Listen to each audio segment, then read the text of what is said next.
All right. Hello. Good morning. Good evening. Whatever. Good. Whatever time of day it happens to be for you at this given moment. Tomfooleries here. We're gonna play some arena today. I don't have a deck going yet, so we can actually go through the building of this one, which is pretty exciting in my opinion. All right. 150 gold, please. Okie dokie. So we have Hunter, Warrior, Rogue.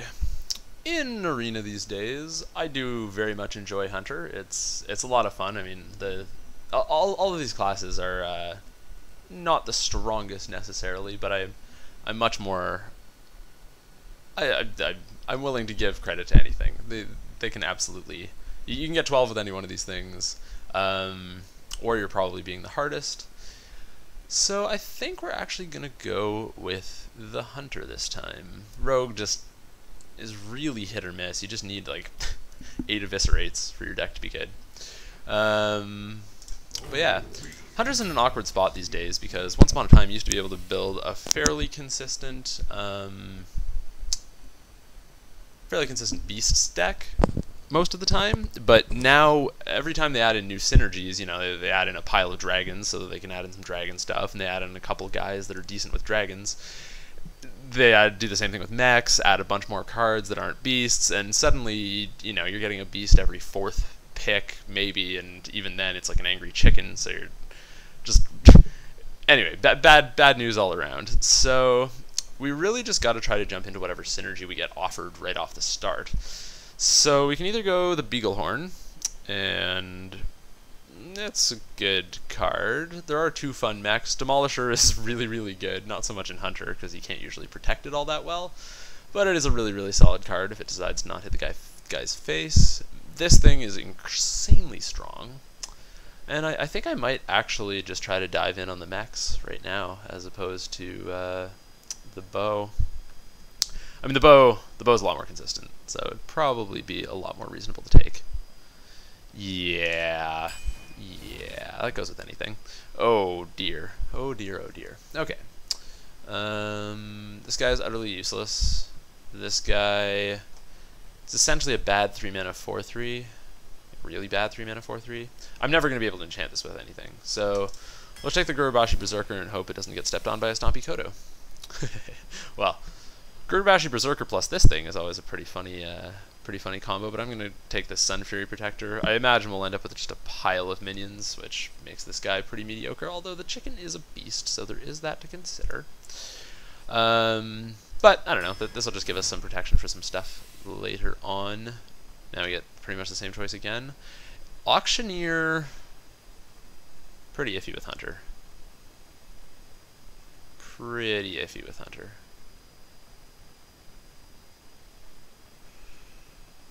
We have no spells yet, but we're on the 4th card. This is actually a really tough pick. I have no idea what to take here. These are all reasonable.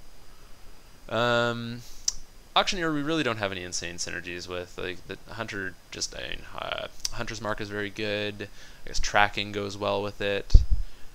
I don't know, this is starting to look like a control deck, though. Let's try the Auctioneer. Let's see how that goes. Alright, sure. Take kill command, so we now have any reason to start taking some beasts. This one's iffy, but I will take the hip thrust just because he is so much easier to play. Man Rocket's not bad, but I'd much rather just get some beasts for this kill command and just do that way. Oh, Violet Teacher's great. Oh, Jeeves is good too, though. So we can either go Jeeves and just start jamming really low mana curve stuff and just hope that he is the divine favor that carries us to victory. Super aggro decks, though, you know they only really...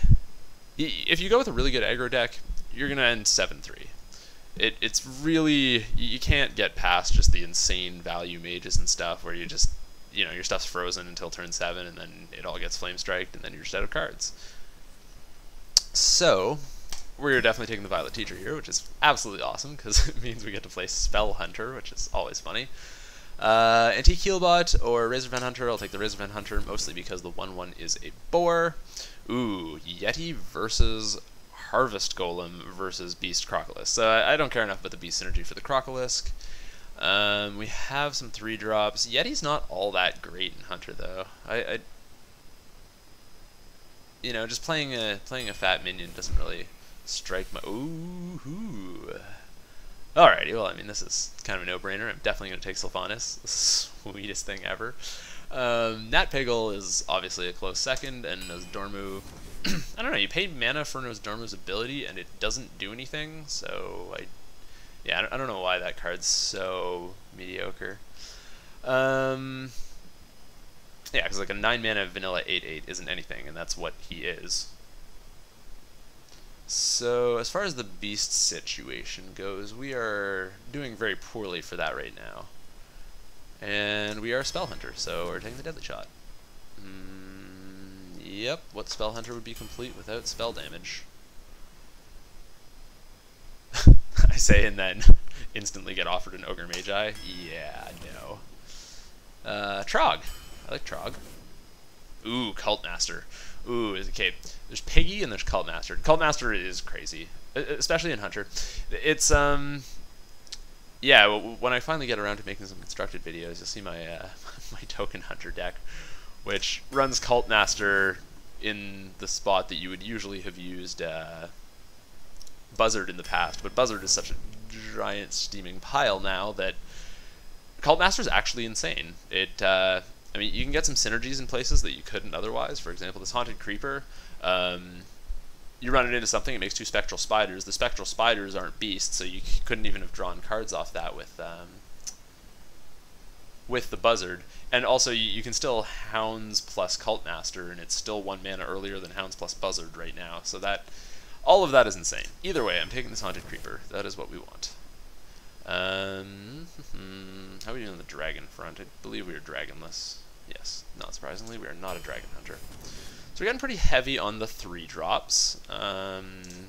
Cobra Shot, though. That's... Ooh. Yes, okay, I think a Snake Trap. Nice, and that goes well with our bow. Good stuff. Ooh. Ooh. Ooh. Ooh. I'm not sure how I feel about this one. I mean, Leper Gnomes and hunters just get along, you know? They share beers, they're on the same page about what needs to happen. Tundra Rhino, it's kind of like 1 mana extra for Stormwind Knight, and then if it survives, you can do some insane stuff. Again, I'm doing pretty badly on the beast front right now, which also makes Hyena bad, but I do have lots of good turn 2 stuff. Like, I don't know, I got Haunted Creeper, there's an Iron Fur Grizzly, which goes really well with the Hyena because it both protects it and buffs it when it dies. I got a 1/1 there, I've got all the 1/1s out of the Snake Trap. That just seems too sweet to not do. I'm going with the Hyena. Okay, more miscellaneous. So we can either go in for the Beast on the River Croc, in which case it synergizes with, because I didn't take that Houndmaster earlier, so Kill Command and Hyena are my only Beast synergy cards right now. And Healbot's somewhat tempting, but it doesn't really advance the plan of deal damage to the guys. I'm actually probably going to take this mechanic. I don't know, this is a questionable pick. Yeah, I don't know. Spell Hunter, we're taking that. Spell Hunter, taking Breathing Trap. That's great too with the, oh, yes, best card. Oh, yeah, Web Spinners all day. Okay, so I'm always going to consider Zombie Chow. I'm always going to think pretty hard about it. It's obviously worse in Hunter, because I will be a little bit more focused on putting the guy to 0 health than just control the board until he's dead. So I'm probably not taking the Zombie Chow, especially when the other option's a Beast.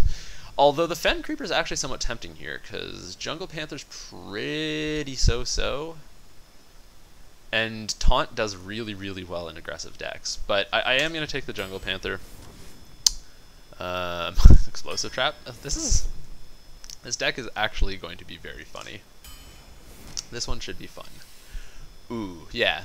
So Kazan Mystic is insane in Arena these days. It's kind of like that MC Tech level of like you just have it, and then maybe at some point during the game you just win for no reason. And otherwise you had to play a 4-mana 4/3, which isn't the worst really. But Bomb Lobber is just far too insane. I'm quite surprised that this card does not deal damage to random enemy. So yeah, it's just bonkers strong. So here we are. We have a pretty great what is this, Caster Arena deck topping it up with Sylvanas. Sounds pretty good to me. Let's see how the games go.